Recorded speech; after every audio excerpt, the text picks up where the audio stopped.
क्या आपने कभी सोचा है कि जब एक स्त्री को खुले दरबार में उसके सम्मान से वंचित किया जा रहा था, तब वहां उपस्थित धर्म के रक्षक और सत्ता के सबसे बड़े स्तंभ चुप क्यों बैठे थे? क्यों उनके होंठ बंद थे जब न्याय की आत्मा चीख रही थी? महाभारत के उस दृश्य की कल्पना मात्र से रूह कांप उठती है। जब हस्तिनापुर की सभा में द्रौपदी का चीरहरण हुआ, ये केवल एक स्त्री का अपमान नहीं था, ये न्याय, मर्यादा और धर्म के उन आदर्शों का अपमान था जिन पर समाज की नींव टिकी होती है। लेकिन सबसे दुखद बात यह है कि उस समय वहां बैठे वे सभी लोग जिन्हें समाज ने धर्म का ज्ञाता, नीति का मार्गदर्शक और न्याय का पालक माना था, वे सब मौन थे। द्रौपदी, पांचाल की राजकुमारी, इंद्रप्रस्थ की महारानी और पांडवों की पत्नी, उसका अपमान एक व्यक्तिगत घटना नहीं थी, वह पूरे समाज के चरित्र का दर्पण था। उस सभा में केवल द्रौपदी की प्रतिष्ठा नहीं छीनी जा रही थी, वहां उस समय के धर्म का भी चीरहरण हो रहा था। जब युधिष्ठिर जुए में अपना सब कुछ हार चुके थे, तो उन्होंने अंत में अपनी पत्नी को भी दांव पर लगा दिया। सोचिए, एक स्त्री को संपत्ति समझकर खेल में हार देना, क्या यह उस समाज की मानसिकता नहीं दर्शाता जहां स्त्री की स्वतंत्र पहचान का कोई मूल्य नहीं था? जब द्रौपदी को सभा में घसीट कर लाया गया, तब उसने सबसे पहला प्रश्न उठाया, क्या युधिष्ठिर मुझे दांव पर लगा सकते थे जब वे स्वयं पहले ही हार चुके थे? यह प्रश्न केवल कानून का नहीं था, यह नैतिकता, मर्यादा और मानवता का सवाल था।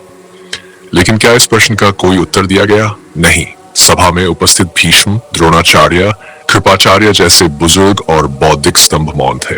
वे धर्म के जाता माने जाते थे, उनकी समझ समाज की रीढ़ थी, लेकिन उस दिन वे सब केवल दर्शक बनकर रह गए। और यहीं से शुरू होती है उस मौन की सबसे बड़ी पीड़ा। जब धर्म के रक्षक चुप हो जाएं, तो अधर्म को बोलने का अधिकार मिल जाता है। भीष्म, जिनकी प्रतिज्ञा और मर्यादा के किस्से सुनकर लोग प्रेरणा लेते हैं, वे भी इस क्षण में चुप रहे। उन्होंने कहा, यह बहुत कठिन प्रश्न है, मैं इसका उत्तर नहीं दे सकता। सोचिए, अगर वही मौन धर्म की परिभाषा देने वाले चुप हो जाए, तो आमजन किससे न्याय की आशा रखे?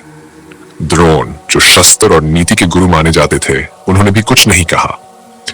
कृपाचार्य, जो राजा की परिषद के प्रमुख थे, वे भी नतमस्तक रहे।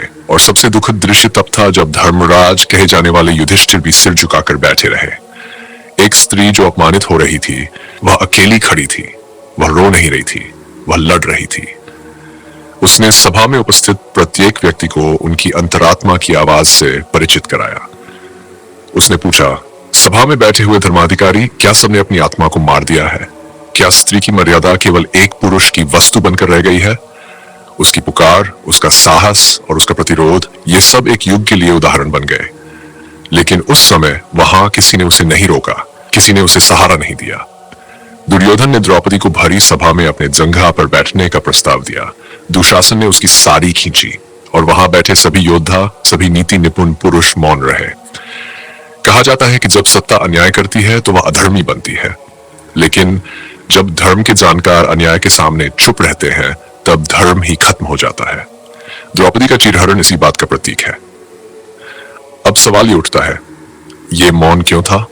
क्या डर था या कोई मानसिकता थी? क्या सब ये मान चुके थे कि स्त्री पुरुष की संपत्ति है और उसका कोई स्वतंत्र अस्तित्व नहीं? क्या सभा में बैठे विद्वान भी अपने सामाजिक बंधनों और सत्ता के भय में बंधे हुए थे? या फिर वे इतने अंधे हो चुके थे कि उन्हें अन्याय केवल तब दिखता है जब वह उनके अपने ऊपर हो?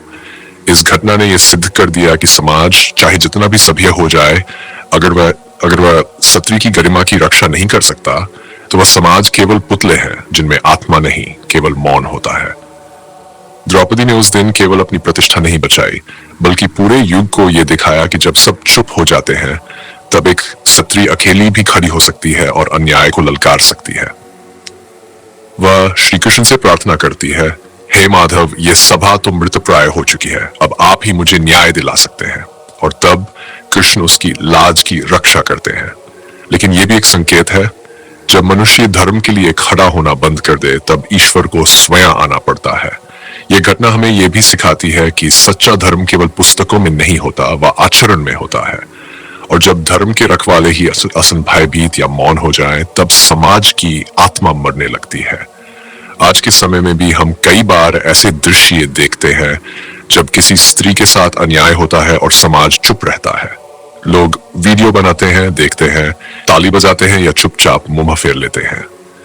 लेकिन सवाल वही है, क्या हम भी उस सभा के सदस्य बनते जा रहे हैं जो द्रौपदी का चीरहरण होते देखती रही?